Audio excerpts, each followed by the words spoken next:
Jim Bakker, à la fin des années 70 et au début des années 80, était le prédicateur numéro 1 au monde. C'était un prédicateur des Assemblées de Dieu. À cette époque, il avait la plus grande église des Assemblées de Dieu au monde, un auditorium de 14 000 places fonctionnant par rotation. Il avait 23 pasteurs assistants. Cet homme fut le premier sur la planète à posséder la télévision par satellite. La première personne à avoir un réseau de télévision était un pasteur des Assemblées de Dieu appelé Jim Bakker. Et parce qu'il fut le premier à avoir la télévision satellite, toute personne qui voulait prêcher à la télévision satellite devait passer par son réseau. Cela fit de Jim Bakker le pasteur le plus riche de la terre. Cela lui donna la richesse nécessaire pour acheter et construire 2 hôtels de 500 chambres chacun. Allez essayer de construire un seul hôtel de 50 chambres, vous appellerez le gouverneur pour venir le dédier. Mais cet homme a construit 2 hôtels de 500 chambres, en plus d'un village évangélique complet avec des centres commerciaux et tout ce que vous pouvez imaginer. Il avait son propre avion privé. Cet homme était aussi puissamment oint et rempli de grâce, portant une onction et une grâce extraordinaires. Et un jour, il a commencé à entendre que sa femme le trompait, parce que Jim Bakker était tellement occupé par le ministère. Il était tellement concentré et engagé dans le ministère qu'il n'avait presque pas de temps pour sa femme. Le nom de sa femme était, je crois, Faye. Et parce que la femme n'avait pas de temps avec son mari, l'ingénieur en chef du département média s'est rapproché de plus en plus, et ils ont commencé une relation. Les gens ont commencé à dire à Jim Bakker, « Ta femme a une relation avec ton ingénieur en chef. » Il l'entendait de l'un, il l'entendait de l'autre. Puis son meilleur ami est venu le voir. Son meilleur ami était aussi un révérend ministre dans les Assemblées de Dieu. Il lui a dit, « Jim, laisse-moi te conseiller. Les femmes sont des personnes jalouses.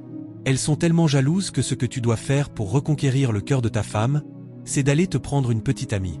Et tu verras comment ta femme va revenir en courant vers toi. » Et ce meilleur ami est allé plus loin. Il a réservé un hôtel et a amené une jeune fille. Je crois que cette fille avait environ 18 ans.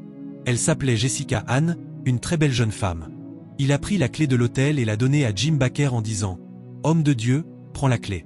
Va dans cette chambre. Tu verras quelque chose à l'intérieur.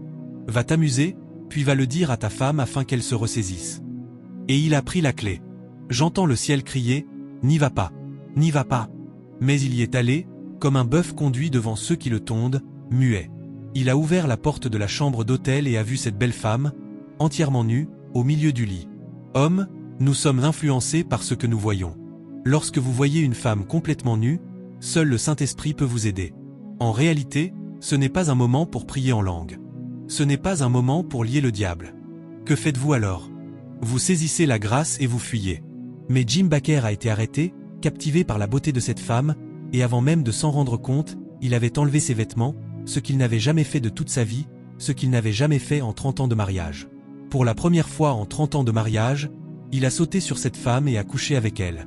Et lorsqu'il s'est retiré de son corps, les yeux de son esprit se sont ouverts. Il a vu les murs de protection que Dieu avait souverainement placés tout autour de sa vie s'effondrer comme un château de cartes.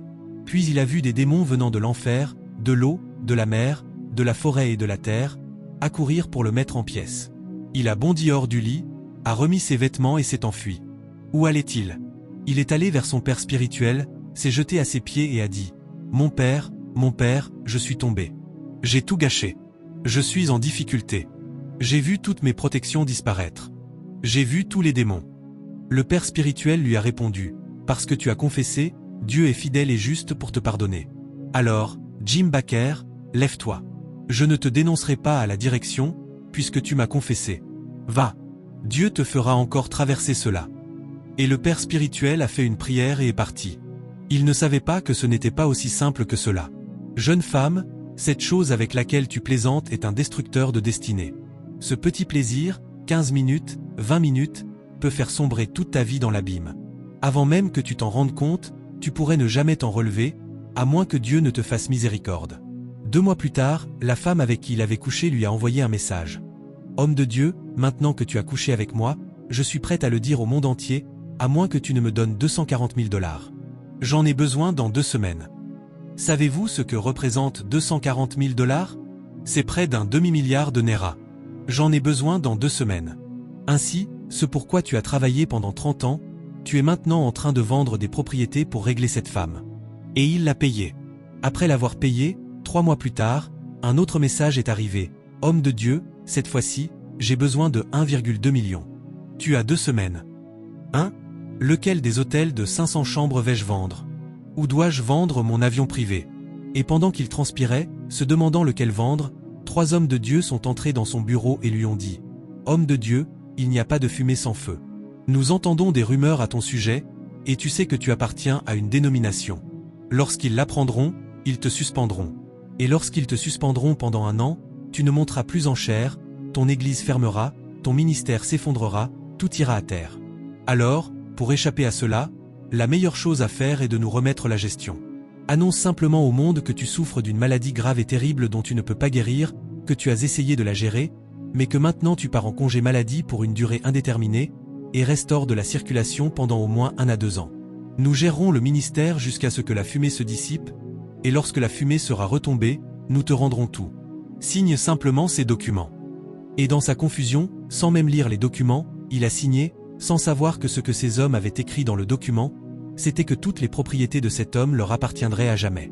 En moins de 24 heures, il a perdu les 2 hôtels de 500 chambres. Monsieur, savez-vous ce que cela signifie de perdre ne serait-ce qu'une petite maison, sans parler de 2 hôtels de 500 chambres? Il a perdu le village évangélique. Il a perdu l'avion privé. Il a tout perdu. Puis il a vu des soldats le chasser de ses propres biens, avec cet avertissement: si jamais tu remets les pieds ici, tu seras arrêté. Et ces hommes de Dieu sont entrés dans ses propriétés, ont accédé aux archives et ont porté plainte contre Jim Bakker, parce qu'aux États-Unis et en Europe, chaque offrande recueillie à l'Église doit être déclarée au gouvernement. Chaque collecte de fonds doit être déclarée et un pourcentage doit être versé à l'État. Ils ont signalé au gouvernement que l'argent levé pour ces hôtels de 500 chambres et le village évangélique n'avait pas été correctement déclaré, qu'ils devaient des millions au gouvernement. Ils l'ont traîné devant les tribunaux, et lorsqu'il est arrivé au tribunal, il ne pouvait pas se défendre parce qu'il n'avait plus accès à ses dossiers, et au tribunal, il a été condamné à 270 ans d'emprisonnement. J'ai les photographies de Jim Bakker, avec des chaînes aux mains et aux pieds, pendant qu'on le traînait en arrière-hors du tribunal pour le faire monter dans le fourgon cellulaire afin de l'emmener en prison, les larmes coulant sur son visage. Oh, comment les puissants sont-ils tombés? Tu penses que tu profites de la vie.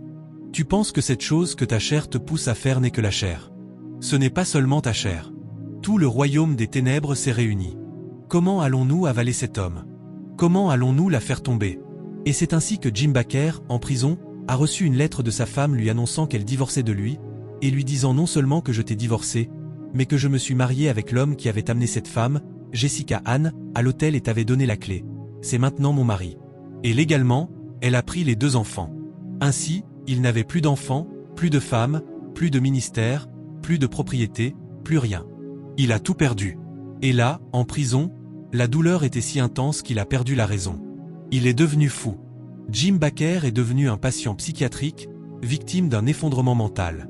Et la plus grande voix des nations est devenue la plus grande risée de sa génération. Et c'est dans cet état, un jour, en pleurs, qu'il criait: Dieu, aie pitié, Dieu, aie pitié de moi. Et Dieu a dit: je te ferai miséricorde, lorsque tu apprendras à pardonner à tout le monde, tout. Pardonne à ta femme. Pardonne à ce révérend qui t'a piégé. Pardonne à ces 3 hommes de Dieu qui ont pris tes propriétés. Pardonne aux médias et à la presse qui ont scandalisé ton nom et même raconté des choses que tu n'as jamais faites. Pardonne à ta dénomination, qui a refusé d'écouter. Mon frère, sais-tu ce que cela signifie de pardonner à des personnes qui t'ont blessé jusqu'à la moelle de tes os? Et Dieu a dit: tant que tu ne feras pas cela, tu ne quitteras jamais cet endroit. Tu purgeras tes 230 ans jusqu'à ce que tu meures ici. Alors il a commencé à prier: Père, je leur pardonne. Il a prié pendant 2 mois en disant: je leur pardonne. Mais au fond de son cœur, il disait: Père, même si je dis que je leur pardonne, dans mon cœur, je sais que je ne leur pardonne pas vraiment. Après 2 mois, Dieu a touché son cœur, et du fond de son cœur, il a commencé à prier pour eux. Il a prié pour que Dieu bénisse sa femme. Père, bénis ce frère qui m'a trahi. Il priait pour eux, et au moment où il a commencé à prier cette prière de pardon, son affaire était déjà passée au-delà de la haute cour, aux cours d'appel, jusqu'à la Cour suprême, et il n'y avait plus aucune possibilité qu'il sorte un jour, à moins que l'affaire n'arrive jusqu'à la présidence. Seul le président du pays pouvait renverser une telle décision. Et dans la plus grande faculté de droit d'Amérique, les étudiants de dernière année, le professeur de la faculté de droit leur a donné un devoir. Votre mémoire de fin d'études consistera à étudier l'ascension et la chute de Jim Bakker et son affaire judiciaire. Tous les étudiants de dernière année ont étudié le cas de Jim Bakker, et ils sont tous arrivés à la conclusion que Jim Bakker n'était pas coupable. Il était innocent. Il avait été piégé. Et lorsque le professeur a analysé le dossier, il a lui aussi découvert que c'était vrai. Cet homme ne méritait pas une peine de prison à vie. Ils ont écrit à la présidence, et la présidence s'est réunie avec le cabinet, ils ont examiné le dossier et ont déclaré « c'est vrai ». Et depuis la présidence des États-Unis d'Amérique, il a été annoncé que Jim Bakker n'était pas coupable. Libérez-le de cette prison. C'est ainsi que Jim Bakker est sorti de prison. Et c'est ainsi que, si vous allez aujourd'hui en Amérique, il est toujours vivant. Il a environ 90 ans. Jim Bakker a de nouveau une télévision par satellite. Jim Bakker a retrouvé son ministère, parce qu'un homme a payé tout l'argent nécessaire pour racheter toutes les propriétés qu'il avait perdues. Aujourd'hui, il possède de nouveau les propriétés, il a la télévision par satellite, il s'est remarié, il a de nouveaux enfants. Monsieur, tout ce que le diable lui avait pris, il l'a tout récupéré. Monsieur, Dieu reste Dieu. On ne se moque pas de lui.